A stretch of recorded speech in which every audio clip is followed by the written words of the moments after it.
Hello दोस्तों, राधे राधे।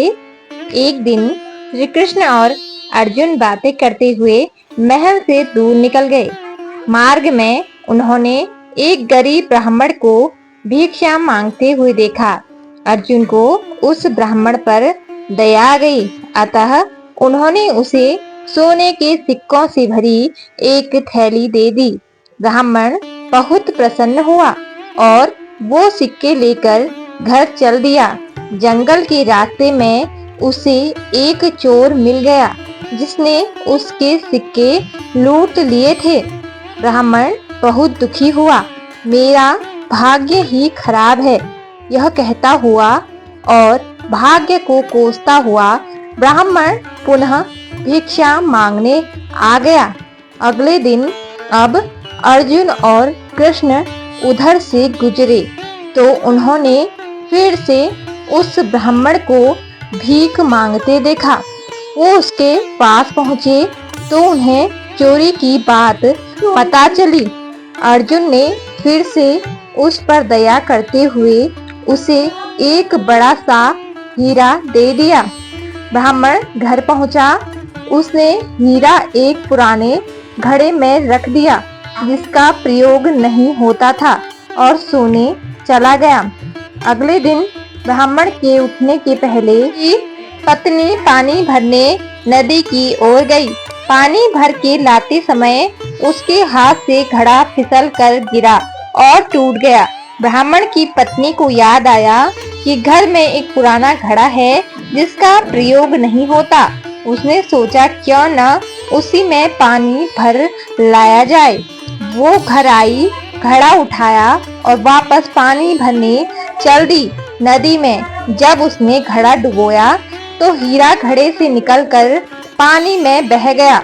जब वो घर आई तो उसने देखा ब्राह्मण पूरे घर में कुछ खोजता फिर रहा है। ब्राह्मण ने जब अपनी पत्नी के हाथ में उस घड़े को देखा और घड़े में सिर्फ पानी भरा देखा तो वह समझ गया क्या हुआ होगा। हताशा निराश ब्राह्मण पुनः अगले दिन भीख मांगने उसी स्थान पर पहुंच गया। संयोग की बात, अर्जुन और कृष्ण कहीं से लौट रहे थे। उनका ध्यान फिर उसी ब्राह्मण की तरफ गया।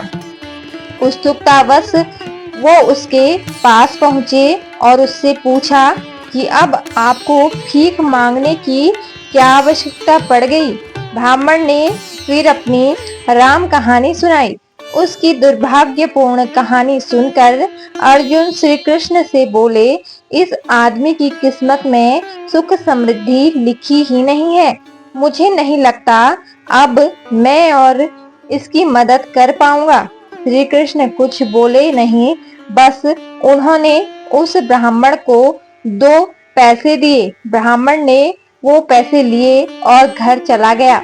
ब्राह्मण के जाने के बाद अर्जुन बोले, जब मेरे इतना सोना हीरा देने के बाद भी उसका भला नहीं हुआ तो आपके दिए 2 पैसे से उसका क्या भला होगा। श्री कृष्ण मुस्कुराए और बोले, देखते हैं क्या होता है। ब्राह्मण अपने भाग्य को कोसता हुआ घर जा रहा था। रास्ते में उसने एक मछुआरे को देखा जो कि एक ताजी बड़ी मछली पकड़कर ले जा रहा था।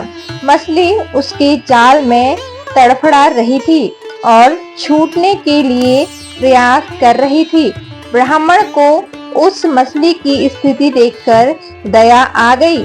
उसने सोचा, इस 2 पैसे से मेरा क्या भला होगा, क्यों न इससे इस मछली के प्राण ही बचा लिए जाए। ब्राह्मण ने वह मछली खरीद ली और उसे पुनः नदी में डालने चल पड़ा। नदी में फेंकने से पहले उसने देखा कि मछली के मुंह में कोई बड़ी वस्तु अटकी हुई है जिसकी वजह से वो सांस नहीं ले पा रही थी। जब उसने मछली का मुंह खोलकर वह बाहर निकाला तो वही बड़ा हीरा निकला जो उसे अर्जुन ने दिया था। ब्राह्मण हीरा पाकर खुशी से चिल्ला पड़ा, देखो देखो, मिल गया मिल गया, आखिर मुझे मिल ही गया। उससे थोड़ी ही दूर पर वही चोर जा रहा था। जिसने ब्राह्मण के सिक्के चुराए थे। उसने जब यह आवाज सुनी और ब्राह्मण को नदी की तरफ से आते हुए देखा तो चोर डर गया। चोर ने उसे देखकर पहचान लिया था कि यह वही व्यक्ति है जिसके सिक्के उसने चुराए थे। ब्राह्मण के चिल्लाने की आवाज सुनकर उसे लगा कि ब्राह्मण ने उसे पहचान लिया है और अब वो उसे पकड़वाकर सजा दिलवाएगा। चोर ने ब्राह्मण के पैर पकड़ लिए और बोला, अरे भाई, मुझे माफ कर दो, अपने सिक्के ले लो, पर मुझे सजा मत दिलवाना, मुझसे बड़ी गलती हो गई है। ब्राह्मण क्या बोलता, पर वो सारा माजरा समझ गया। उसने चोर को माफ किया, अपने सिक्के लिए और खुशी से मगन अपने घर चला गया। अगले दिन ब्राह्मण सीधे अर्जुन के पास पहुंचा और उन्हें सारी बात बताई। ब्राह्मण ने अर्जुन को धन्यवाद दिया और चला गया। उसके जाने के बाद अर्जुन श्री कृष्ण से बोले, हे प्रभु, यह क्या चमत्कार है। मेरे सिक्के और हीरे तो उसकी सहायता नहीं कर पाए, पर आपके दिए 2 पैसों ने तो कमाल कर दिया। इसका कारण जरा स्पष्ट करें। श्री कृष्ण बोले, अर्जुन, यह चमत्कार नहीं, सृष्टि का नियम है जिस पर दुनिया काम करती है। जब उसके पास ढेर सारे सिक्के और हीरे थे तो वह सिर्फ अपने बारे में, अपनी जरूरतों के बारे में ही सोच रहा था। पर लेकिन जब उसके पास 2 पैसे थे तो भी उसने उस मछली के भले के लिए खर्च कर दिए। इसलिए फिर उस ब्राह्मण की जरूरतों की जिम्मेदारी मैंने ले ली।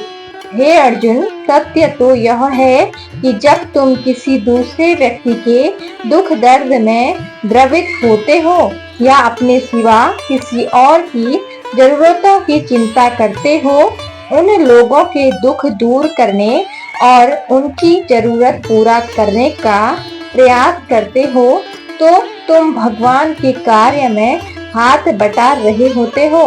फिर तुमको अपनी चिंता करने की आवश्यकता नहीं, तुम्हारी जरूरत भगवान खुद पूरी करेंगे।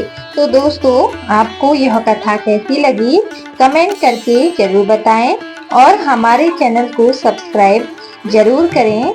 धन्यवाद। जय श्री राधे राधे, जय श्री राधे राधे, जय माता दी।